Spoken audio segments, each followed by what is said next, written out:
pengacara saya ya telah mengetik itu surat, dan saya tidak baca juga isinya karena sudah semua saya serahkan sama pengacara. Di situ saya disuruh tanda tangan.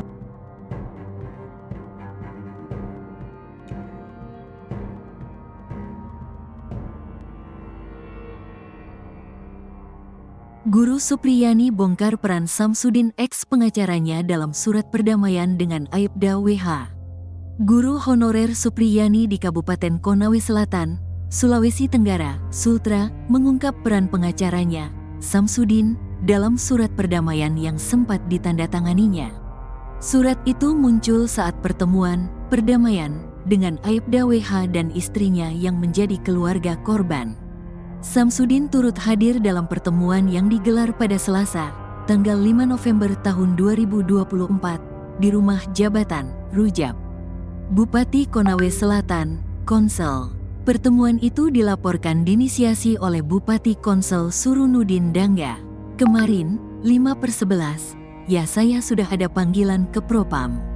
Namun sebelum saya berangkat ke Propam, saya dibawa ke Rujab Bupati Konawe Selatan untuk dipertemukan oleh orang tua korban. Dan di situ, isi percakapan Pak Bupati itu untuk atur damai dan permintaan maaf.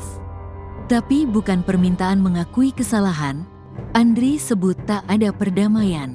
Andri menepis kabar adanya perdamaian dalam proses hukum yang sudah bergulir. Jadi terkait permintaan perdamaian, kita kan dipertemukan salam-salaman ya. Tapi terkait poin kesepakatan perdamaian itu tidak ada, kata Andri dikutip dari Tribun Sultra. Tidak boleh ada ditandatangani karena apa? Ini proses kan sudah di persidangan, kita sudah melalui tahap-tahap pembuktian. Andri mengatakan Samsudin selaku Ketua LBH HAMI Konawe Selatan tak berkoordinasi, apalagi melakukan perdamaian. Makanya terkait tadi pernyataan yang ditandatangani Samsudin selaku kuasa hukum sekaligus Ketua LBH HAMI Konsel dilakukan tanpa koordinasi, ujarnya. Makanya saya memberikan ketegasan pemberhentian sebagai Ketua LBH HAMI Konsel, ujarnya. Menurut Andri, tim kuasa hukum berfokus melakukan pembuktian dalam kasus yang menyandung Supriyani.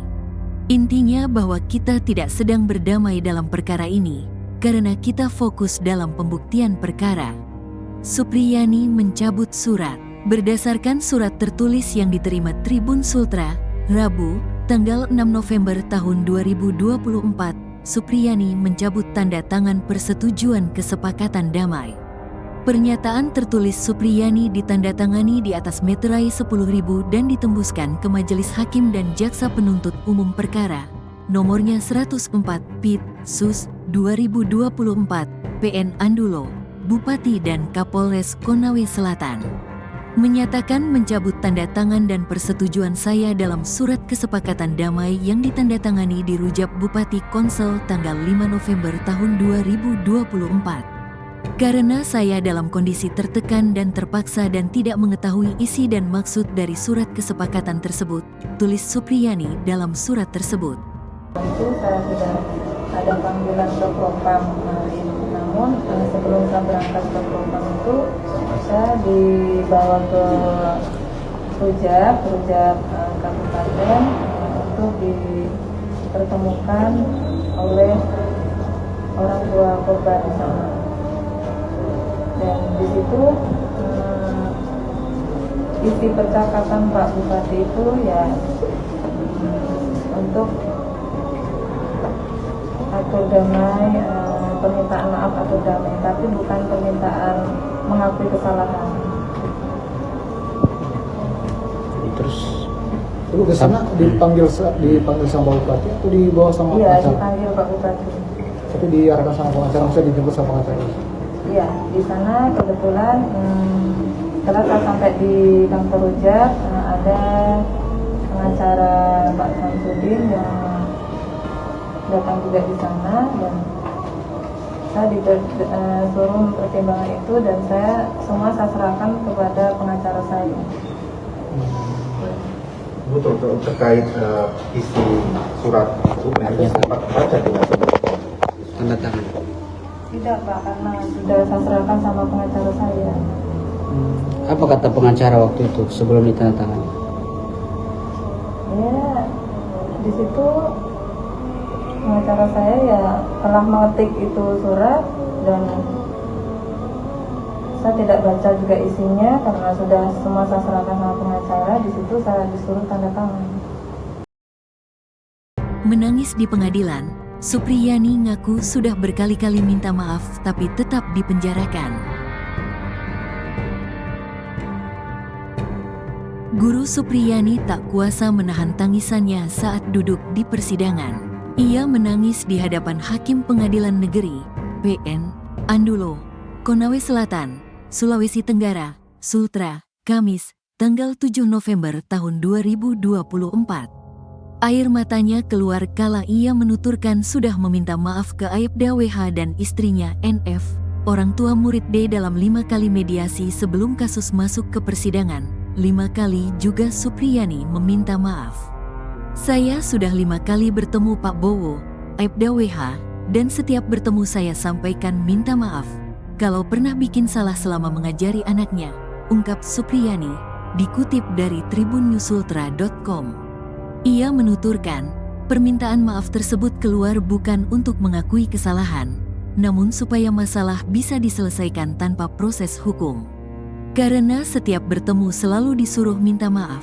Tapi saya tidak mau dibilang memukulinya anaknya karena itu saya tidak pernah lakukan, katanya. Supriyani juga mengaku, selama 16 tahun mengajar, ia tak pernah sekalipun melakukan penganiayaan terhadap siswanya. Kaget, karena 16 tahun saya mengajar tidak pernah menganiaya kejadian seperti ini, ungkap Supriyani. Ia menambahkan, meski sudah meminta maaf, Aibda WH sempat mengatakan akan tetap memenjarakan dirinya karena tak mau mengakui kesalahan.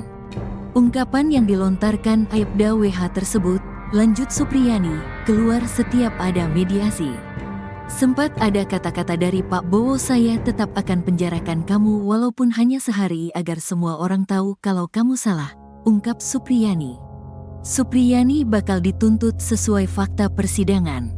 Diwartakan sebelumnya, Supriyani menjalani sidang lanjutan kemarin, Kamis, tanggal 7 November tahun 2024. Sejumlah saksi telah memberi kesaksiannya di depan majelis hakim. Terbaru ini, Wakil Kepala Kejaksaan Tinggi, Kejati, Sultra, Anang Supriyatna menuturkan, pihaknya akan terus melakukan pemantauan sidang.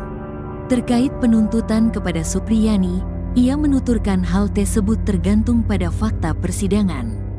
Jaksa Penuntut Umum, JPU, akan mempertimbangkan fakta-fakta perbuatan ataupun fakta-fakta hukum yang terungkap di persidangan, bukan berdasarkan berkas perkara, katanya, Kamis, tanggal 7 November tahun 2024. Nanti kemudian di persidangan faktanya seperti apa, maka akan menjadi landasan JPU untuk membuat tuntutan, lanjut Nanang, dikutip dari tribunNewsUltra.com. Setelah merangkum semua fakta persidangan, JPU akan mempertimbangkan rasa keadilan, kepastian, rasa kemanfaatan, dan rasa keadilan, tutupnya. Download Tribun X sekarang, menghadirkan lokal menjadi Indonesia.